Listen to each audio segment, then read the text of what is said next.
नमस्कार, मैं हूं तुषार और आप देख रहे हैं खबर 100। आइए रुख करते हैं आज की खबरों की ओर, पर उससे पहले एक नजर आज की हेडलाइंस पर। संघ की स्थापना केवल असत्य बोलने के लिए हुई है, गोविंद सिंह। ग्वालियर पुलिस ने जब्त किए 1500 लीटर अवैध डीजल। युवा कांग्रेस चलाएगी रोजगार दो अभियान। रतलाम में anti terrorist squad action model. शनिवार रात मध्य प्रदेश की राजधानी भोपाल से एटीएस यानी कि एंटी टेररिस्ट स्क्वाड की टीम रतलाम पहुंची और स्थानीय पुलिस के साथ रतलाम के जवाहर नगर क्षेत्र में अकरम शाह के घर पर दबिश दी। शुरुआती सूचना के अनुसार दबिश की सूचना लीक होने के चलते एटीएस के पहुंचने से कुछ देर पहले ही अनवर शाह फरार हो चुका था। एटीएस ने पूरे मोहल्ले की घेराबंदी कर उसके घर की तलाशी ली है। भारी संख्या में स्थानीय पुलिस भी सहयोग के लिए एटीएस के साथ थी। फिलहाल अभी कोई पुलिस अधिकारी इस बारे में कुछ बताने को तैयार नहीं है, लेकिन शुरुआती जानकारी के अनुसार एटीएस को राजस्थान के कोटा जिले में किसी बड़े हादसे या गोलीबारी के मामले में अकरम की तलाशी लेनी थी।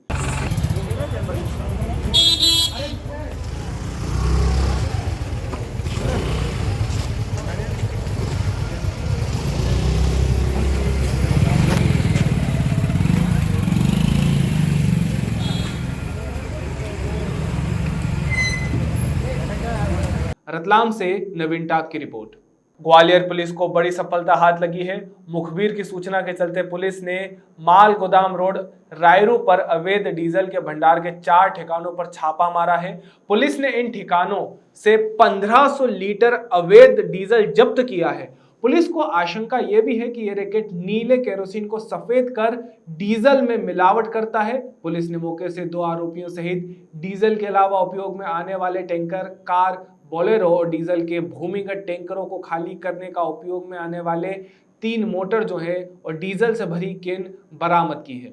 संवाददाता ब्यूरो ओमपाल कौरव की रिपोर्ट। लगातार कांग्रेस की ओर से भाजपा सरकार पर यह आरोप लगाया गया है कि भारतीय जनता पार्टी की सरकार के काल में बेरोजगारी का दर काफी बढ़ा है और भाजपा सरकार केवल वादे ही करती है। हाल ही में अपने बयान में कांग्रेस नेता कुणाल चौधरी ने कहा कि मध्य प्रदेश में भी युवा कांग्रेस 9 अगस्त को अपने स्थापना दिवस पर रोजगार दो अभियान चलाकर केंद्र सरकार से रोजगार की मांग करेगी। इस अभियान में मध्य प्रदेश युवा कांग्रेस 40,000 बेरोजगार युवकों का संदेश ट्विटर पर ट्रेंड में वीडियो के माध्यम से भेजेगी।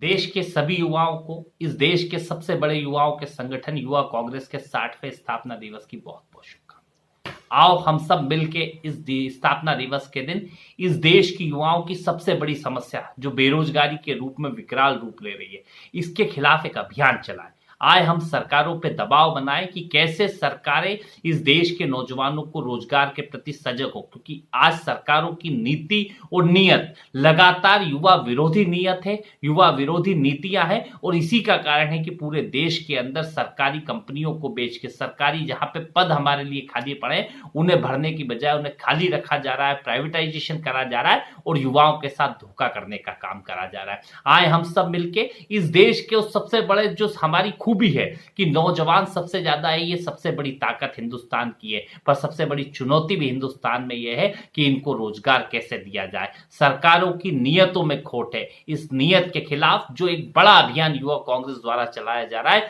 रोजगार दो, इस अभियान में हम सब मिलकर सहभागिता करें, चाहे हमारे परिवार का व्यक्ति हो, चाहे कोई और व्यक्ति हो, हर व्यक्ति के लिए, क्योंकि यह आवाज किसी एक व्यक्ति या एक संगठन के लोगों की नहीं है, यह हिंदुस्तान के हर युवा की मांग है कि रोजगार मिलना चाहिए, युवाओं को उनका अधिकार मिलना चाहिए, हर हाथ को काम मिलना चाहिए, काम का पूरा दाम मिलना चाहिए। और सरकारों पे जब तक हम दबाव नहीं बनाएंगे वो लगातार पदों को खाली रखने का काम करेगी। रेलवे के अंदर पद खाली है, कई सेंट्रल की सीटों के अंदर पद खाली है, कई स्टेट में पद खाली है, लाखों पद खाली पड़े होने के बावजूद उन्हें भरने की बजाय सरकारें वैसे ही काम चला रही है। हमारा आग्रह है सब मिले, सब अपने सोशल मीडिया प्लेटफॉर्म पे इसके खिलाफ आवाज उठाएं कि रोजगार दो, आज दो, अभी दो और जल्द से जल्द नौजवानों को रोजगार दो और इनके अधिकारों के लिए लड़ाई लड़ने का काम पूरी ताकत के साथ करो। मैं पुनः पूरे देश के युवाओं को, नौजवानों को युवा कांग्रेस के 60वें स्थापना दिवस की बधाई देते हुए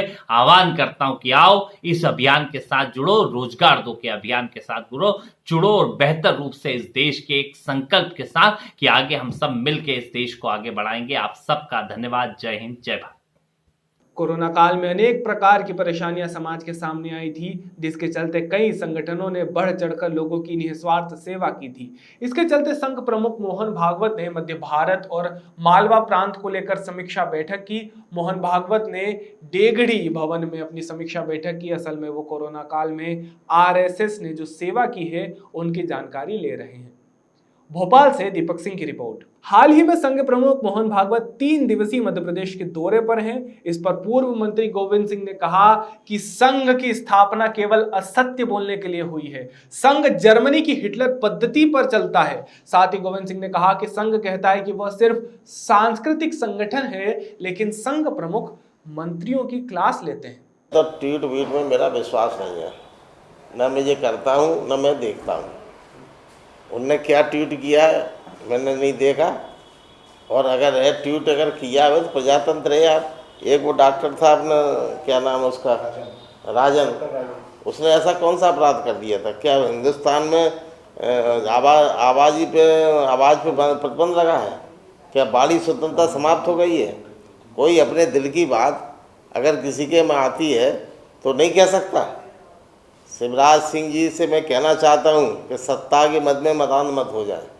छोटा 20-21 साल का बालक, उस पर आपने तमाम सरकार के दुरुपयोग करते हुए मुकदमे लगा के जेल में डाल दिया है। ये क्या उनकी नैतिकता है? गांधीवादी सिद्धांत पर चलने की बात करते हैं, लोगों का चरित्र निर्माण करते हैं, नौजवानों को जेल में ठूस कर बर्बाद करने का काम हो रहा है। ये सरकार की नीति है। मैंने जो सुना है उसमें ऐसा कोई उसने बात नहीं कही थी डॉक्टर राजन ने, जो अपराध काबिल जो उसने अपने संविधान की मर्यादा के विरुद्ध कहा हो। भाई उसको जब जानकारी मिली तो उसने अपने विचार व्यक्त किए।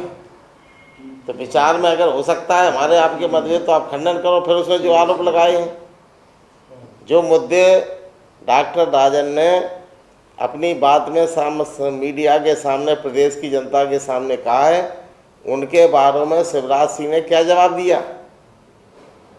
आज तक सरकार ने उनके मुद्दों से हटाकर झूठे मुकदमे लगा के जेल में इस तरह के तानाशाही कब तक चलेगी? हिटलर की नहीं चली तानाशाही, अंग्रेजों की नहीं चली, शिवराज सिंह जी आपकी भी नहीं चलेगी। लगाओ झूठे मुकदमे, जितनी जाति कर सकते हो, जितने लोगों को फंसाकर जेलों में डाल सकते हो, सत्ता के मद में मैदान धोकर करिए। ऊपर वाला भी देखता है, न्याय होगा। देर है, अंधेर नहीं है। अभी के लिए केवल इतना ही, लेकिन ताजा खबरों के लिए देखते रहिए खबर 100, जनता की बुलंद आवाज।